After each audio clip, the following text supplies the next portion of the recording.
Hello everyone, welcome back to my channel radiology tech. आज की इस वीडियो में हम बात करेंगे एमआरआई हिस्ट्री के बारे में। अगर आपने प्रीवियस एमआरआई की वीडियो नहीं देखी हमारी तो ज़रूर से देखिएगा। और चलिए बिना टाइम वेस्ट किए इस वीडियो को शुरू करते हैं। Now let's talk about the history of MRI. Discovery of NMR 1946। हमारा एनएमआर जो होता है न्यूक्लियर मैग्नेटिक रेजोनेंस, इसको डिस्कवरी इसकी हुई थी 1946 में। एनएमआर पे ही हमारा एमआरआई का प्रिंसिपल जो है वो बेस्ड होता है। In 1946 two scientist Felix Bloch from Stanford University and Edward Purcell from Harvard University discovered a scientific effect called nuclear magnetic resonance. They found that certain atoms like hydrogen behave differently in a magnetic field and give off radio signals. उन्होंने ये discover किया कि जैसे certain atom जैसे hydrogen atoms जब magnetic field के अंदर जाते हैं तो वो डिफरेंटली बिहेव करते हैं और रेडियो सिग्नल्स को निकालते हैं अपने अंदर से। This discovery won them Nobel prize in 1952। इस डिस्कवरी के लिए उन्हें नोबेल प्राइज मिला था 1952 में। At first, NMR was only used in chemistry to study molecules. यहाँ पे यदि डिस्कवरी तो मतलब NMR का हो गया था, पर अभी इससे MRI का कोई रिलेशन नहीं था। इस टाइम में NMR का यूज़ सिर्फ केमिस्ट्री में होता था मॉलिक्यूल्स की स्टडी करने के लिए। अभी आगे जब दौरान आई तब हमारा NMR जो है वो MRI से तब रिलेट हुआ था। चलिए आगे देखते हैं। देन NMR तो उस टाइम सिर्फ स्टडी करने के लिए यूज़ होता था मॉलिक्यूल्स की केमिस्ट्री में, but in 1971 it was ideal for medical use. In 1971 Dr.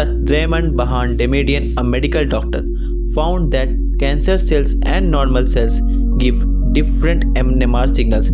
एक मेडिकल डॉक्टर जो कि जिसको हम फादर ऑफ एमआरआई भी कहते हैं, डॉक्टर रेमंड बहान-डेमेडियन, उन्होंने ये पता लगाया कि जो कैंसर सेल्स होते हैं हमारी बॉडी में और जो नॉर्मल सेल्स होते हैं वो डिफरेंट एनएमआर सिग्नल्स डिटेक्ट करते हैं। तो मेन फर्स्टली हमारा एमआरआई जो डिस्कवर्ड हुआ था उसका वर्क यही था कि मतलब वो कैंसर सेल्स और नॉर्मल सेल्स के बीच में डिफ्रेंशिएट करता था।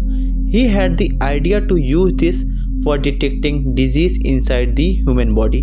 फिर उन्हें एक आइडिया आया कि हम ये एनएमआर का यूज़ करके एक ऐसा मशीन बना सकते हैं जो कि यूज़ हो सकता है डिटेक्ट करने के लिए डिजीज ह्यूमन बॉडी के अंदर। He was one of the first to suggest that NMR could help in medical imaging. तो ये पहले वो इंसान थे जिन्होंने सजेस्ट किया कि जो NMR है, न्यूक्लियर मैग्नेटिक रेजोनेंस, वो हमें मेडिकल इमेजिंग के लिए हेल्प कर सकता है। वरना जो फेलिक्स ब्लोच और एडवर्ड पर्सेल थे उन्होंने सिर्फ डिस्कवरी ऑफ NMR ही किया था, पर NMR को MRI से रिलेट करने वाले ये पहले इंसान थे। Then making images. First MRI picture हमारा कब बना था? 1973 में। In 1973 Paul Lauterbur made the first MRI image using special magnetic fields called gradients. 1973 में पॉल लेटरबर्ग साइंटिस्ट ने फर्स्ट एमआरआई इमेज बनाया था किसका यूज़ करके? स्पेशल मैग्नेटिक फील्ड का यूज़ करके, जिसको हम ग्रेडियंट्स कहते थे। He produced the first 2D image using a method called back projection. उन्होंने पहला 2D इमेज बनाया एक मेथड का यूज़ करके जिसको हम कहते हैं back projection. This allowed him to turn radio signals into images. इसी वजह से उन्होंने ये अलाउ हुआ कि मतलब एक रेडियो सिग्नल्स इमेजेस में भी कन्वर्ट हो सकते हैं। बेटर इमेजिंग फास्ट टेक्निक्स कब आई? 1975 में। In 1975 Peter Mansfield invented a faster way to collect MRI images. 1975 में साइंटिस्ट पीटर मैन्सफील्ड ने इन्वेंट किया faster way to collect MRI images called echo planar imaging. EPI का यूज़ करके हम MRI images को फास्टर कलेक्ट कर सकते थे। His method helps MRI make faster and clear.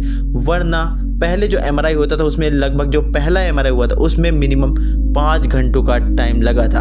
तो वो टाइम को मतलब इम्प्रूव करने के लिए, मतलब टाइम को और फास्ट बनाने के लिए पीटर मैन्सफील्ड ने एक डिस्कवरी की इको प्लानर इमेजिंग की, ताकि एमआरआई और फास्ट हो सके और उसकी इमेज और क्लियर हो सके। Then Nobel prize for MRI 2003 में। In 2003 Paul Lauterbur and Peter Mansfield receive the Nobel prize in medicine for their work in creating MRI. तो पॉल लेटरबर्ग और पीटर मैन्सफील्ड का भी काफ़ी हद तक कंट्रीब्यूशन था एमआरआई को फास्टर, क्लियर और फर्स्ट एमआरआई पिक्चर बनाने में इसलिए उन्हें नोबेल प्राइज़ मिला 2003 में। फर्स्ट ह्यूमन एमआरआई 1977 में हुआ था। ये डेट आप ज़रूर से रिमेंबर करिएगा क्योंकि काफ़ी से एमसीक्यूज़ में और एग्ज़ाम्स में ये क्वेश्चन आता है कि फ़र्स्ट ह्यूमन एमआरआई आखिर कब हुआ था। तो फर्स्ट ह्यूमन एमआरआई हमारा हुआ था 1977 में। ऑन 3 जुलाई 1977 डेमेडियंस टीम, रेमंड वहान डेमेडियन की टीम ने made the first MRI scan of a human body using a machine they built called indomitable. पहला एमआरआई मशीन का हमारा जो नाम था वो था indomitable. The scan took a long time, almost 5 hours. जो पहला स्कैन था उसमें लगभग 5 घंटों का टाइम लगा। But it's showed that MRI could work on real people.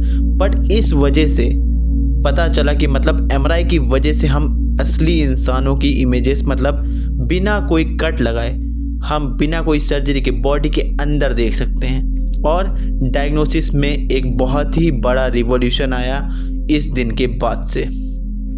They perform the first full body MRI scan of a human, marking a major milestone.